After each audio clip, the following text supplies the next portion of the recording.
السلام عليكم.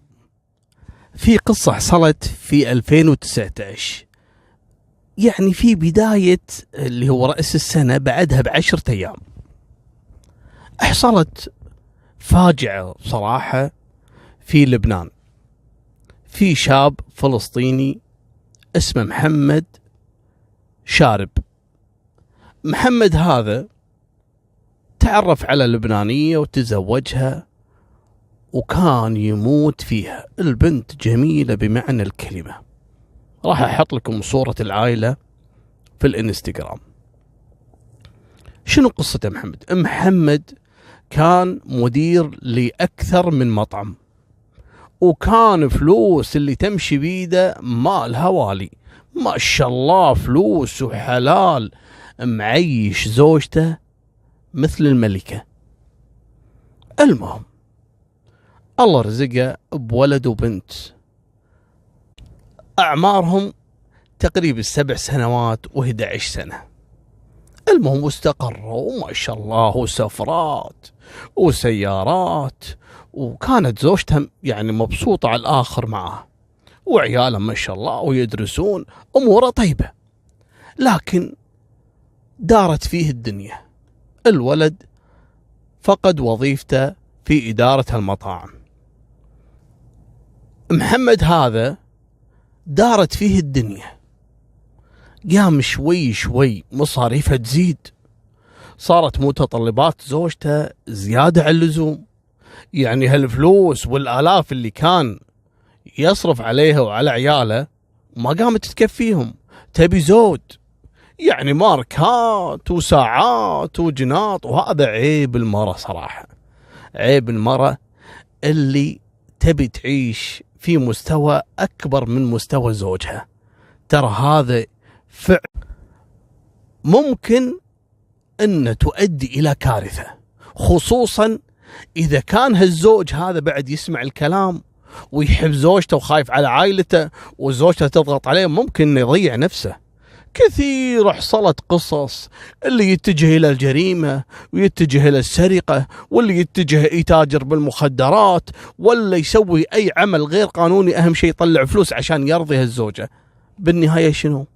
يا إنه يموت وتنسجن الزوجة، ولا ينسجن ويتم عياله. دائما النهاية تكون كارثية. شنو حصل مع محمد؟ محمد صارت الظروف والمصاريف والتكاليف أكبر من مستواه، مع أنه يصرف. قام الولد شوي شوي يستغل وظيفته كمدير لهالمطاعم هذه، سلسلة مطاعم، وقام ياخذ من إيرادات هالمطاعم.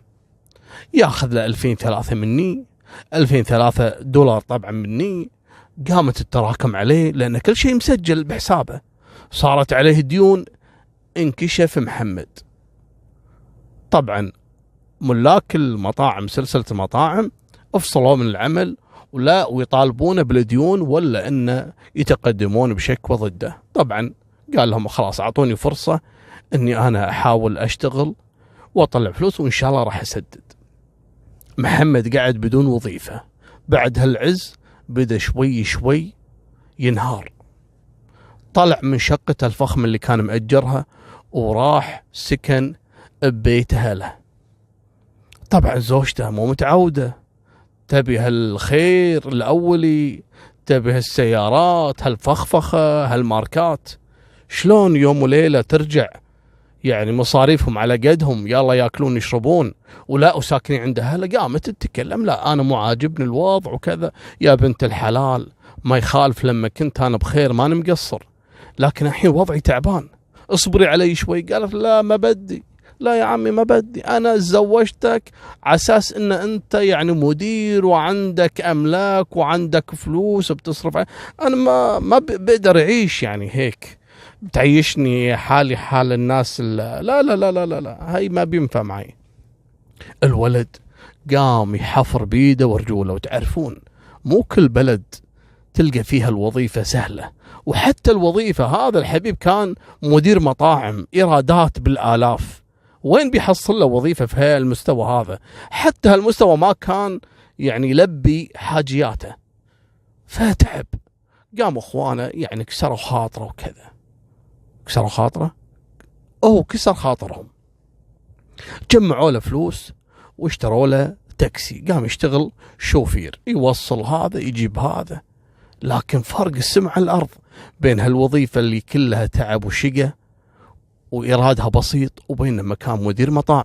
حتى اللي قام يطلع من هالشقة ما يترس عين زوجته. المهم شوي شوي زوجته قالت لي يبا في واحد أنا يعني علاقتي فيه مع صديقتي وكذي، ودبر لك وظيفة في أحد المطاعم. قال له حلو وراتبه زين ومنيح وكذا، لكن بيساعدنا في موضوع ثاني. قال له شنو؟ قالت راح يعطينا شقة، يأجر لنا شقة قريبة من المطعم اللي راح تشتغل فيه. قال حلو ممتاز، الله يعطيه العافية. وفعلا راح اشتغل في المطعم وسكن في الشقة القريبة من هالمطعم اللي دبر له الرجل هذا. منو هالرجل؟ هذا رجل عينه زايغة، حاط عينه على زوجة هالولد. هذا اكتشف الموضوع، يعني المساعدة اللي قدمهم لهم ما هي لله في الله، لا وراها الشيء. وهذا يموت بزوجته مستحيل يرضى عليها. قام ترك الوظيفة وطلع خذ عياله من هالشقة وقال له يلا خلنا نمشي نرجع بيت أمي. قالت له مستحيل. ليش؟ أنا مستحيل أروح أرجع أسكن مع أمك. ليش يا عمي؟ شو احنا وضعنا هلا تعبان، يعني بدك تصبري علي شوي قالت لا والله ما في، مستحيل. قالها اوكي. راح تسلف له مني ومناك واجر له شقه. رجع حق زوجته مره ثانيه، قال له خلينا نطلع من شقه الرجل هذا الزفت، انا مش مرتاح له، خلاص امشي معي خلينا نروح على شقنا الجديد. قالت له الشقة هذه ما هي من مستواي، أنا مستواي أعلى من هيك وأنت بتعرف. المهم الرجال عصب وحس أن هذه ما هي مضبوطة ولها علاقة بالشخص. قال له يبا شلون، أنا أصلا بتركك هني وباخذ أولادي. خذ أولاده الاثنين ووداهم عند أمه، ما راح شقته، لا راح عند أمه. قعد عند أمه أول يوم ثاني يوم يحاول بزوجته أنها ترجع. قالت له لا خلاص أنا بدي تطلعني، أنت وضعك مش عاجبني وأنا أصلا بدي ارتبط بشخص ثاني وبعيش حياتي. من هالكلام الولد انجن، قال الحين بعد ما كان عندي خير قلتي أوكي، وبعد ما صرت فقير الحين صرت يعني ما بدك يعني، والله ما بتركك. وقام يهددها وقام يسوي معاها مشاكل وكل يوم الثاني تشتكي عليه. المهم عدى رأس السنة في 2019، بعد ب10 أيام الولد وصل حده، أخذ عياله من أمه وقبل لا يطلع قال حق أمه يا يمه أنا بدي إياك تسامحيني. قالت له ليش؟ شو صاير؟ قال لا بعدين بحكي معك. خذ عياله الاثنين مثل القمر، اعمارهم 8 سنوات 11 سنة، خذهم الشقة. طبعا عياله في البداية لا، قالوا له لا ما بنروح وياك. الأبو صار خلاص حالته النفسية تعبانة وعصبي وكذا، فالعيال كانوا خايفين منه أصلا. قالوا له لا خلنا احنا عند تيتا يعني. قال لا مستحيل تجوا معي، صارخ عليهم خافوا راحوا يا أبوهم. أمه قالت له يا ابن الحلال خلهم، أنت وين رايح؟ شنو قصتك؟ قال لا بعدين. وصل شقته، قام اتصل على أمه قال لها يمه يمكن راح تسمعي أخبار يعني بالتلفزيون وفي الصحف وهيك، يعني عادي هيك ما تتخضي يعني. قالت له شو صاير يعني؟ قال لها بعدين راح تعرفي. سكر التليفون. الأم قامت مسكينة تفكر ايش فيها هذا، ايش بيسوي وكذا، بعد ما تدمرت حالته وبعد ما تركته زوجته اطمعت بالدنيا وتركته المسكين. تتصل عليه جهازه مغلق، كل يوم والثاني تتصل عليه ما يرد. قامت بلغت اخوانه، قالت لهم روحوا شوفوا محمد من طلع من عندي هني وانا مش مرتاحه، وقال لي انه ممكن تسمعي الاخبار وفي الصحف، انا مش عارفه ايش راح يعمل بنفسه يعني. اخوانه مساكين راحوا له الشقه، يطقون الباب ما حد يفتح. قاموا يكلمون الجيران، يكلمون أصحاب العمارة كذا عشان يشوفون عندهم مفتاح، قالوا ما في، يطقون الباب يحاولون يكسرونه. حسوا أن في رائحة كريهة جدا تطلع من الباب، وهذا هو الخوف. هالرائحة بكل قصة لا كان في رائحة تطلع من الباب، اعرف ان السالفة يعني خالصة. الله يستر. قاموا بلغوا رجال الأمن وحضروا وكسروا الباب، ولا العيال ميتين والأبو ميت. أطلق عليهم النار وقام وذبح نفسه، ولا وكاتب لهم رسالة ان انا سويت كذي عشان ارتاح وزوجتي كانت السبب وكذا. طبعا الام يوم دارت انهارت، وليش بيعمل باولادي؟